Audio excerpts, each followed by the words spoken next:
8 overpriced men's fragrances you should never buy, and 7 hidden gems instead. You spray it before you leave the house, $93. Maybe $140. You feel good about it. And 2 hours later, at the office, on the street, at the restaurant, it's gone. Not faded, gone. You lift your wrist and smell almost nothing.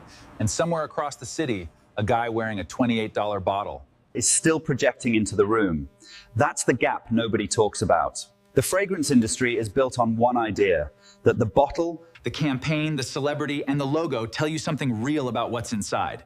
They don't. Price and performance are 2 separate conversations. most people never separate them. That's exactly why they keep spending wrong.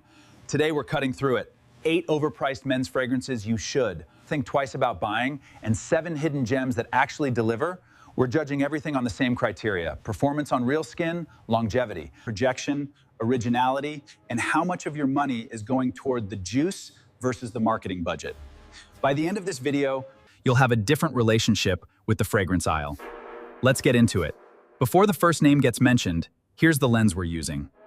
A fragrance is not a brand, it is a formula. That formula has a cost: raw materials, concentration, the quality of the molecules, the balance of the composition. Then on top of that formula sits everything else: the bottle, the box, the distribution deal, the celebrity contract, the ad spend, the retail markup. When you pay for a fragrance, you are paying for both layers. The question is what ratio you're getting. A $150 designer fragrance might have $8 worth of juice inside it. A $35 fragrance from a smaller house might have $18 worth of actual formula. You can't smell the marketing budget. You can smell the concentration. You can smell whether the dry down is interesting or flat. You can feel whether it lasts 4 hours or 12. That's what we're tracking. Not prestige, not the shelf at Nordstrom. Performance per dollar. The 8 overpriced fragrances. Number 1, the blue Aquatic that owns your nose rent-free. You already know what this smells like. You've smelled it in an elevator, in a gym locker room, at a job interview, on a first date. It's a clean, soapy, vaguely marine freshness with a synthetic musk underneath. It's inoffensive, it works, and it costs you somewhere between $85 and $110 for a standard bottle. The problem isn't that it smells bad. The problem is that it doesn't smell like you. It smells like everyone else who also thought they were making a safe, confident choice. Acqua di Gio by Giorgio Armani is the specific conversation we're having here, one of the best-selling men's fragrances in history, and that's precisely why it's a trap. There are 2 things happening at that price point. First, the formula has been reformulated multiple times over the years, and veteran fragrance buyers consistently say the older versions had more depth and better longevity. What you're buying today is a refined, safe, Legally compliant version of a once distinctive fragrance. Second, you're paying name recognition on top of that. The DNA of this fragrance has been cloned in dozens of directions. You can find very close alternatives, some of them arguably better performing, for a fraction of the price. If you genuinely love the Blue Aquatic family, you're not wrong. You're just overpaying for the default option. Number 2, the woody aromatic with good bones. and a bad price. Bleu de Chanel, let's be honest, it's a beautiful fragrance. The opening is sharp and citrus forward. The heart is clean and sophisticated. The dry down has a soft woodiness that works across most occasions. It is technically excellent. And at $170 for 3.4 ounces of eau de parfum, it is asking a lot. Here's the real problem. Performance varies wildly by skin chemistry. A significant number of people get 2 to 3 hours out of this before it becomes a skin scent. For $170, you expect more projection. You expect more presence. You expect to feel like the concentration is working for you. The eau de parfum does better than the eau de toilette, but neither version is a powerhouse. And then there's the question of what you're actually paying for. Chanel is one of the most recognizable names in luxury. That recognition is in the price. You are paying for the name on the bottle as much as the liquid inside it. There are woody aromatic fragrances with better projection, more interesting compositions, and more staying power at a quarter of the price. Bleu de Chanel is good. It is not $170 good. Number 3, the sports legend that lives off its own legacy, Sauvage by Dior. Let's talk about what happened here. When Sauvage launched in 2015, it was polarizing. In the best way, a bold, spicy, peppery opening, ambroxan on the dry down, a powerful synthetic that extends projection for hours. It was distinctive. It was everywhere, and then it became even more everywhere. Sauvage is now the best-selling men's fragrance in the world, reportedly by unit volume. In certain markets, it is on airport shelves, in every department store, store, in every duty-free corridor, the rock and roll, the desert. What you get is a fragrance so common that it has started to read as background noise. At $110 to $140, Depending on size and version, you're paying for a good molecule. Ambroxan does perform, wrapped in extraordinary marketing spend. The fragrance is competent. The projection and longevity are real. But the originality is essentially gone. You will smell like the office. You will smell like the airplane seat. Next to you, you will smell like the concept of men's fragrance in 2024. And that's before we discuss the flankers. Dior has released Sauvage Elixir, Sauvage Parfum, Sauvage Very Cool Spray, and more. Each one is presented as new. Each one is a variation on the same Ambroxan forward DNA. the original idea is being milked. You deserve something more yours than this. Number 4, the boutique bottle that charges for the box. Tom Ford Black Orchid, $92 for 1 ounce, $175 for 1.7 ounces. The packaging is beautiful, dark glass, heavy bottle, architectural. It smells like exactly what it promises, something dark, animalic, vaguely smoky, with a density that feels... For what Black Orchid costs per milliliter, the performance should be extraordinary. It isn't. It's good. On some skin types, it's very good. On others, it fades faster than expected. This designer is a master of aesthetic positioning. The fragrance experience is packaged as an art object. But when you calculate price per milliliter and compare it to what the formula actually delivers relative to the niche fragrance market, you are paying a significant premium for the visual identity and the brand association. If someone sees the black Tom Ford bottle on your shelf, They know what it cost. That's part of what you're buying. There's nothing wrong with that if you understand the transaction. But don't tell yourself, but you're investing in a rare, irreplaceable olfactory experience. You're buying a very well-designed status signal. Number 5, the internet darling with a markup problem, Creed Aventus. A few years ago, Aventus was a fragrance that people who really knew fragrances talked about. It was expensive, always, $300 for 3.4 ounces. But it had a reputation that was earned: smoky birch, pineapple, ambergris, a masculine freshness with complexity underneath, longevity that was genuinely impressive. batch variation that made every bottle feel slightly unique. Fragrance communities online debated batches, they chased specific codes, there was a mythology, then TikTok happened. Then YouTube happened. Then every men's lifestyle channel said, this is what successful men smell like. The mythology became a meme. The price climbed. And something more damaging occurred. The formula was reformulated, reportedly after Creed was acquired by Kering in 2023. Longtime wearers immediately flagged changes. Projection dropped. The smokiness thinned. The batch that made Aventus legendary may not be what's in the bottle you buy today off a current shelf. You are potentially paying $300 or more for a fragrance shaped by internet hype, with a formula that long-term devotees say has been compromised. That is a significant risk, and more practically, the market has answered Aventus. There are direct clones and inspired by options that capture the pineapple smoke DNA for under $40 and perform credibly on skin. Number 6, the nostalgia tax, Terre d'Hermès. Beautiful heritage, respected house. The eau de toilette opens with citrus and pepper, dries down into earthy woods and vetiver. The composition is thoughtful. Jean-Claude Elena created something genuinely intelligent here. And then you look at the price, $130 to $160 for the EDP, depending on size. The issue isn't quality. The quality is real. The issue is projection. Terre d'Hermès is a quieter fragrance. It's intimate, it's refined, it's not designed to fill a room. On skin, it performs close to the body. For many men, especially in the first years of wearing it, that intimacy feels like sophistication.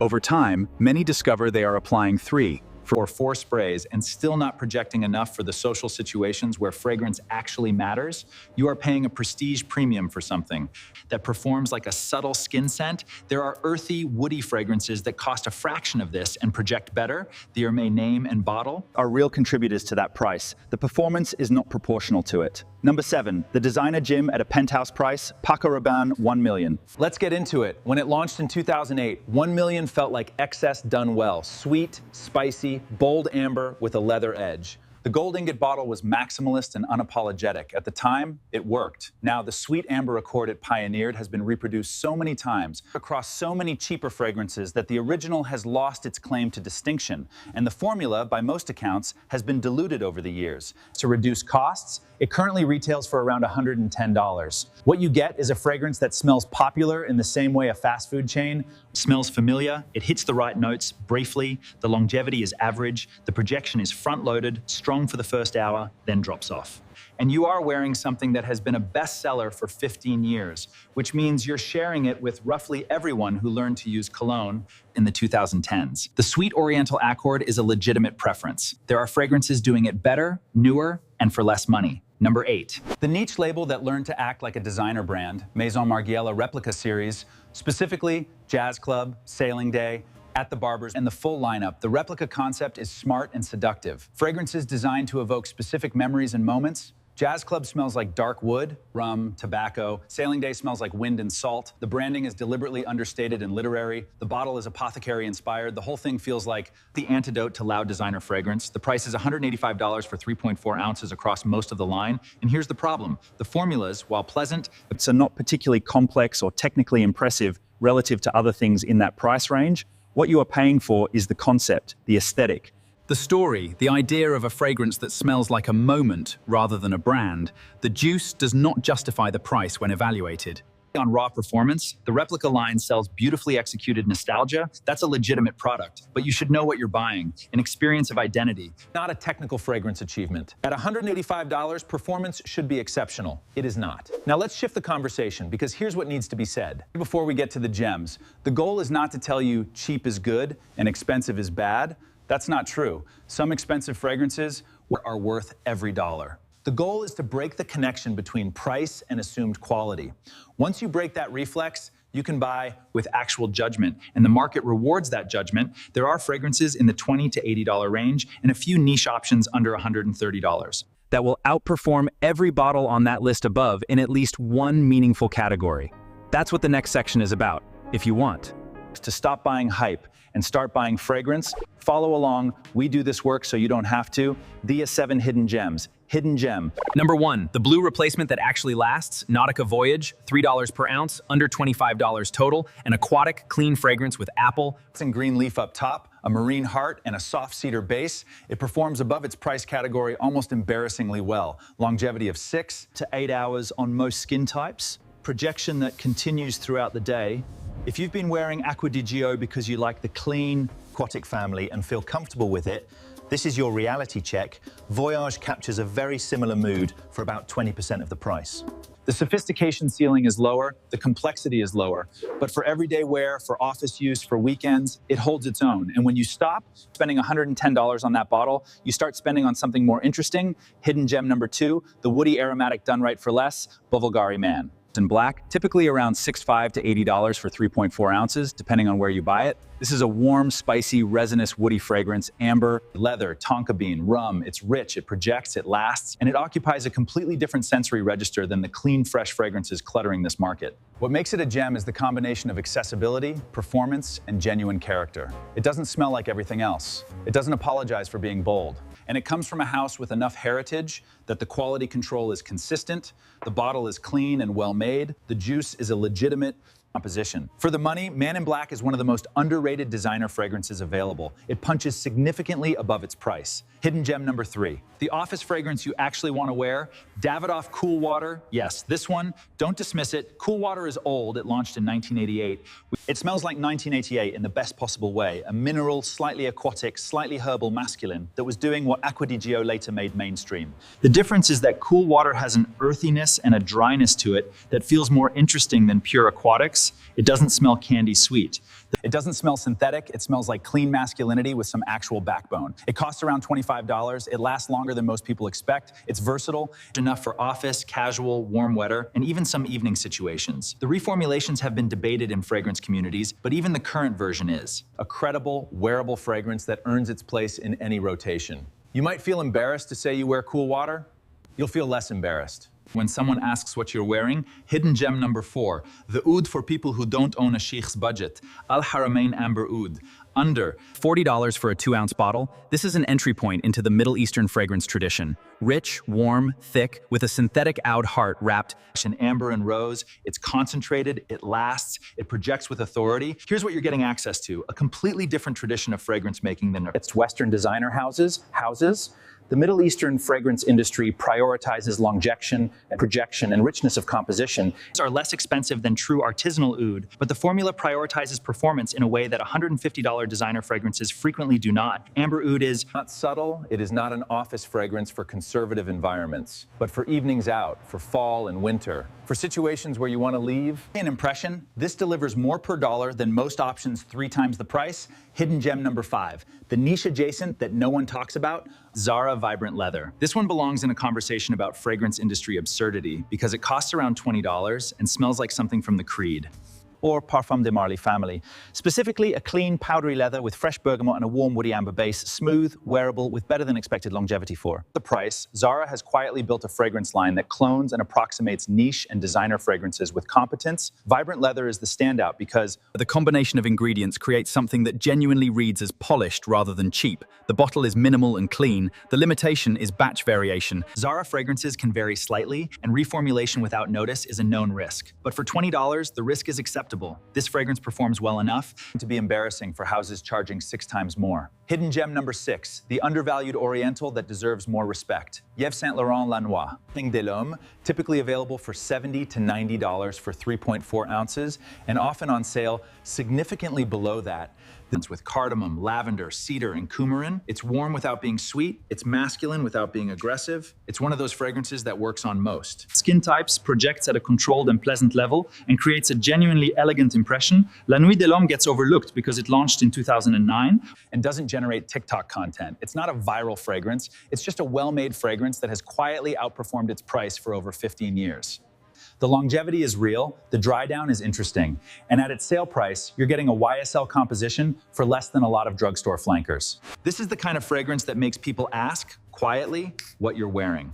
That's the whole point. Hidden gem number 7, the one that compete. With anything, Initio Musk Therapy at around $130 to $145 for 3 ounce. This is the most expensive item on the gems list, but it belongs Here because the performance is exceptional and the originality is real, and it competes directly with fragrances at 2 and 3 times the price. Initio is a niche house, but they price their entry point accessibly compared to Creed or Xerjoff or Amouage. Musk Therapy is a luminous, skin-close musk. with a clean, slightly powdery softness and a radiance that makes it work on almost any skin type for almost any occasion. It's unisex in character. It's understated but distinct. The longevity is outstanding, 12 plus hours reported by most wearers. The key insight is this. The packaging is fine but not extravagant. The brand has minimal celebrity presence. What you're paying for is the juice, and the juice earns the price. In a way that few fragrances in this video do. At $130, it's not cheap, but compared to a $300 Creed with a compromised formula,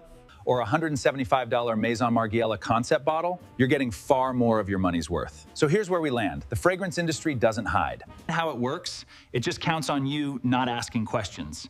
You walk into a store, you smell something on a blotter, the name rings, the bell, the bottle looks the way you imagine a good life smelling, and you hand over the money. The transaction happens before any real Analysis does, but you can change that. The criteria are available to you before every purchase. How much are you paying per milliliter? What's the concentration? Eau de toilette, eau de parfum, parfum. Does this fragrance have independently reported longevity, or is performance evidence anecdotal and marketing driven? Is the house known? for consistent quality control or for reformulating without notice? Is there an alternative in the same olfactory family at a third of the price? Those questions don't take long. They just require the habit. The logo on the bottle doesn't spray onto your skin. The celebrity in the commercial Doesn't follow you through your day. The hype is not a molecule. What reaches the people around you, what they actually smell, what they remember, what makes them lean slightly closer, that's the formula, that's the concentration, that's the longevity. Buy the formula, not the fantasy of the bottle it came in.